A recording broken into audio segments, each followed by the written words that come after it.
hello again. Not for you guys, for me. I just filmed a makeup video doing this makeup, which you guys will see after this one at some point, probably in a few days. I just think it's funny because this first video that you guys are seeing, but it's the second video I'm filming today. Maybe not funny, but like, you know, it's funny. Hey dudes, what's up? I know I haven't posted a video in about a month, and I don't want to get into it too much in this video just because I do want this video to be pretty much solely about the scary stories. Since it's been so long, I figured I would do a scary story video. But just so you know, I do explain that in my next video. So yeah, that's basically it. Today I'm going to be reading more of your guys' paranormal stories that you guys have sent in to me. I have some picked out, and I guess we will just get into the first one right now. This first story we're going to be reading today comes from Evelyn, and she says, "Hi there, I've been watching your channel for the last few months and I've been loving it so much as not many people talk about the paranormal. I've been having paranormal experiences since I was a child. I wanted to tell you one of my stories, but if you'd like to hear more, I have lots of stories. This one happened last summer. One night I had a really creepy dream. It was a foggy night. I was in the middle of nowhere on a road. There was no one around me when I saw this creepy human figure just in front of me. He was old, tall, pale, skinny, and bald. I was pretty creeped out in my dream. I didn't want him to see me, so I was trying to walk away from him fastly, but still quietly. While I was walking away, I was thinking that everything was fine, when something grabbed my shoulders from behind, and I woke up because it seriously felt like something was suffocating me. I was quite shocked, but I still thought it was just a nightmare. Weeks passed and nothing really happened until one night I had the same dream again, but this time he was grabbing me from my ankles. I felt it so vividly, and I woke up again. On that day, I was talking to my ex, who I'm still really good friends with, and I told him about these reoccurring nightmares I've been having. I hadn't properly described the man in my nightmare to him, but I was more focusing on what was happening in the dream. He then told me that he had a nightmare too the night before. He was sleeping and waking up when he suddenly saw this man sitting next to him, smiling at him in a very creepy way. I asked him if he could describe the man. He said old, pale, and pretty skinny. And I was telling him at the same moment that that was the exact same man I dreamt of, when we both asked each other at the same time, "Bald?" And we both said yes and freaked out. We both thought this was really creepy. I kept thinking about it for days when I thought who this man was and what he wanted from us. I asked him if he knew someone looking like this man, but he said no. Unfortunately, I don't know anyone looking like him too from what I can remember. Since then, we didn't have any other experiences, but I'm still wondering what this meant, who he was, and what he wanted from us. I was possibly thinking about Slender Man after watching one of your videos, but if you have any other thoughts about it, I would be interested to hear them.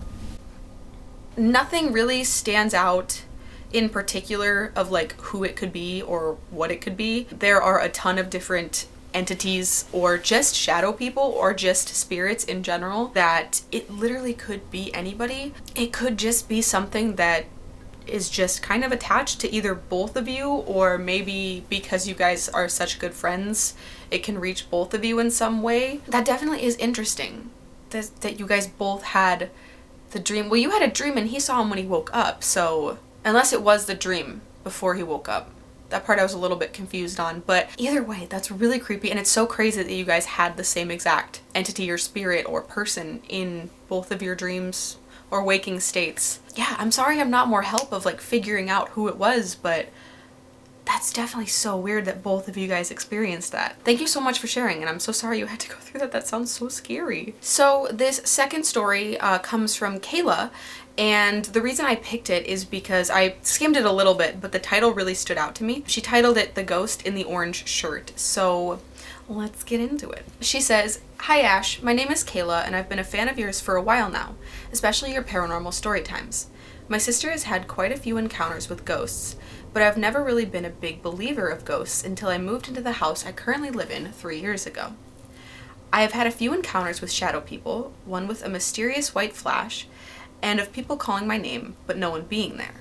But what really made me a believer is what happened last October. My mother was hospitalized for 5 days, and every day my super sweet boyfriend would take me to see her from like 7 or 8 in the morning to 8 or 9 at night, seeing as she doesn't like being in the hospital, especially alone. I don't blame her, and I'm so sorry she had to go through that. On night 3 or 4, my boyfriend dropped me home to where my aunt and sister were still up. As I gave them the update on how Mom was doing, I was walking around the house, putting my things away, and going to cook a late dinner for myself. I had just walked into the living room, where I have a clear view of our dining room off to the right of me, where I saw someone standing there that looked exactly like my sister in a neon orange shirt, grabbing something off the table. But at the same time, one of our 5 dogs was tugging at my pant leg, and I looked down for a quick second, but when I looked back up, the person was gone. Now, I know my sister has a neon orange shirt, and I didn't recall which shirt she was wearing when I came home. So I called out to her, assuming that she went around the corner of the kitchen, asking her to come here. She came to me, but from the complete opposite direction. There was no way she could have gotten around me without me noticing. So I asked what she was doing in the dining room, which she responded, "No, I've been in my room the whole time on my phone." And that's when I took notice, not only that, but she was wearing a black shirt. Even if she was playing some kind of prank on me, she wouldn't have had time to change her shirt from the time I saw the figure and called her. And still, almost 5 months later, I still don't know who the ghost in the orange shirt was, and why they decided to mimic the look of my sister. You guys know that I don't like the mimicky stories, like the voices or the people, especially the people. When ghosts or spirits or anything mimic people, the appearances of them,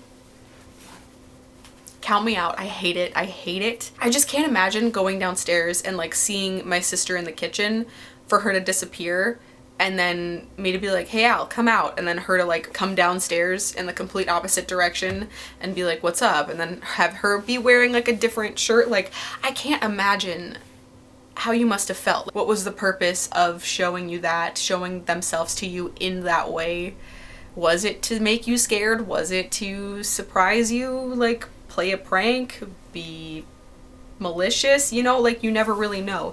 And that's the creepy thing about that. Mimicking voices is very creepy and very sinister in my opinion, but mimicking like the appearance of an actual person, I don't like it. It's just so off-putting. Thank you so much for sharing your story, Kayla. That was so spooky. I hate it. I hate it. I hate it. But I also love it. So thank you so much. I just had to flip my camera around to delete some footage, some older footage that I had because I was running out of space. So if the framing is a little bit off, I apologize. This next story is a little bit shorter, but again, as the last one, the title is very catching. This story comes from Joanna, and she titled it, "It Was Watching Me in My Sleep." But what was that? So let's find out what it was, or maybe speculate what it was. I don't know. Dear Ash, I love watching your videos as you read other people's stories, so I thought I would share mine, and I think it's horrifyingly scary. So I've seen a few things at night in the past, so I sleep on the top bunk of my bed. No one can stand beside my bed this way. And at night I wear a sleeping mask, not only to avoid seeing things, but I'm very sensitive to light due to an eye surgery, so it's a handy accessory. One night I woke up with my sleeping mask off, and I saw a face staring at me, kind of observing me, from approximately an inch away. It was right in my face. I don't know if it was sitting on my chest, as I didn't feel any weight, but it was literally in my face. It had big eyes, a round face, and very strange brownish, reddish skin all over. Actually, it looked like Gollum from Lord of the Rings, with third-degree burns all over his face and body. Shockingly, I was not afraid. I was angry. I started yelling like, "Bitch, I wear this mask because I don't want to see you. And by the way, how long are you lingering in my house? How did you get up here? Get out!" Only the next day did I realize how frightening this encounter was. Do you have any idea what this creature could be? I've seen shadow people, misty figures, and stuff like that because I'm sensitive, but this one really surprised me. What was that? Any idea? Sadly, I have another update for you to read. Yesterday I was smudging my house and changing the black salt, and as I was doing this, I heard tiny claws scratching my door from the other side. I freaked out. I see my door and corridor through a small window, but nobody was there. I freaked out even more when my doorbell beeped. It means that someone got home and I just stepped to the window looking for my fiance, but I saw nobody. Nobody at the gate, where you have to have this little gadget to beep instead of using the code. No one on the stairs, no one in our own corridor. Nobody entered the building. How does anybody know our code? And why does he or she or it beep and open the front gate without entering? And after that, a few light bulbs just exploded in my house. I am confused and scared. I don't want to see or imagine things when they are not there, but at this point I'm really speechless. It can't be my imagination. Maybe somebody can give me some advice. In my country, this topic is completely non-existent, and I would be ridiculed. Thank you in advance. Have a non-paranormal day. Oh my god, you're so cute. I have absolutely no idea what that thing could be. 3rd-degree burns, reddish brownish skin. It can move things, it can touch things. I have no idea what you're dealing with, but I will say that if you haven't seen it in your house since you've been doing the sage and black salt, I would continue doing that because it seems to be outside of your apartment now, which is probably where you want it. And although it is messing with you now, like running around the corridor, knocking on your door, opening the gate and beeping and stuff like that, at least it's not waking you up like inches away from your face. So I would say just continue doing what you're doing. And just because I don't know what it is doesn't mean somebody in the comments might not know what it is. So if anybody in the comments knows what this thing could be, please like help us figure it out. I would love to know what it is. I don't know much about like specific entities. Well, some of them, but there are so many that like it's hard to know them all, you know? But yeah, I would say just keep doing what you're doing because obviously it is working to some extent. Even if you could just like step outside your door and just smudge like right around the front area of your door, that might help. At least maybe that would stop the scratching and stuff. But other than that, please stay safe. I'm so sorry that that is happening to you. That is terrifying, and I have absolutely no idea what I would do if I had an experience like that going on. And thank you so much for sharing. Thank you so much for feeling comfortable enough for sharing this with me and allowing me to put it on YouTube. So my battery actually died. It's a couple days later. I'm just gonna read a couple more stories just because I don't know how long the video is gonna be and I want to make it longer for you guys. Let me pick out 1 to 2 more and then yes. Also, my hair looks really greasy, but I just washed it. I don't understand what's going on. If anything looks different, that's why. It's a new day. If I look different, if the camera position is different, that's why. Just wanted to let you guys know. I'm sorry. I need to get a backup battery. I don't know why I haven't gotten a backup battery yet. Somebody remind me. These next stories come from Victoria, and there are actually quite a few here, so this might be the last one that we read just because there are 1, 2, 3, 4 stories. So this is one person's experiences, but like 4 stories in one. I already read one of Victoria's experiences, but she said that she had a ton of experiences, all ranging from sweet ones to creepy AF ones. I mentioned that I was interested, sorry, I'm gonna mess with my camera again. And I mentioned I would love to hear more, especially the creepy AF ones. So she's back. She titled her email, Little Ghost Girl in the Music Box, the creepy AF stories you asked for. So I'm excited. I hope you guys are excited. Victoria, thank you so much for sending me these again. And let's get into it. This one's titled Little Ghost Girl. I was 17 and visiting Jersey for my cousin's wedding. My sister and her husband had their own room, and so did my mom and dad. I was all by myself, which is the best news for a 17-year-old. One morning, I woke up to someone whispering my name. I thought I was dreaming, so I ignored it for a few moments until the whispering became louder and more demanding. That's when I sat up and noticed a small figure standing behind one of the window's draperies. I was completely frozen in place, and I couldn't even open my mouth to say something or grab my phone to call my dad. The small figure was a little girl who was very sullen. She appeared gray and had a very malicious smile on her face. Ew. I had the worst feeling come over me as I stared at her, so I tried closing my eyes and taking a few deep breaths. When I opened my eyes, she was still there and said my name again in a very creepy childlike tone. I don't know how I managed to do it, but I leapt from that bed like it was on fire and ran out of that room. I didn't even care that I was in my PJs and braless. Oh my goodness, I wouldn't either. That's so scary. Ew. What was she doing there? I hate that she was standing behind the drapes. That makes it even worse. It's either like she was purposely trying to hide or like purposely trying to be creepier, which the creepy smile and whispering your name, it makes me think that she was like purposely trying to scare you. Be in a spot where it's like if you saw her, it wouldn't just be like right over your bed. You know, that's scary in itself, but like hiding behind something is like just terrifying. The second experience is called The Ghostly Man in My Grandma's House. This one isn't scary, but very perplexing. My grandma always used to say she felt like her house was haunted, but she never felt threatened by anything there. I never really felt threatened either, but I felt uneasy in the basement. In fact, I still have a weird feeling in the pit of my stomach if I'm ever down there. Whenever I would stay the night at her house, I always heard footsteps outside of the bedroom door or behind me when I was in the basement by myself. I assumed it was my grandma, but sometimes I would go upstairs from the basement to check and find her reading her book in the living room. She definitely wouldn't have had enough time to walk from the basement to the living room in such a short time. The footsteps outside of the bathroom door was another thing I presumed was my grandma as well. However, there was one time I did go investigate because the footsteps were just going up and down the hallway instead of straight from the bathroom to her bedroom. I thought maybe something was wrong, so I put my head up to the door to hear the footsteps and then opened the door quickly.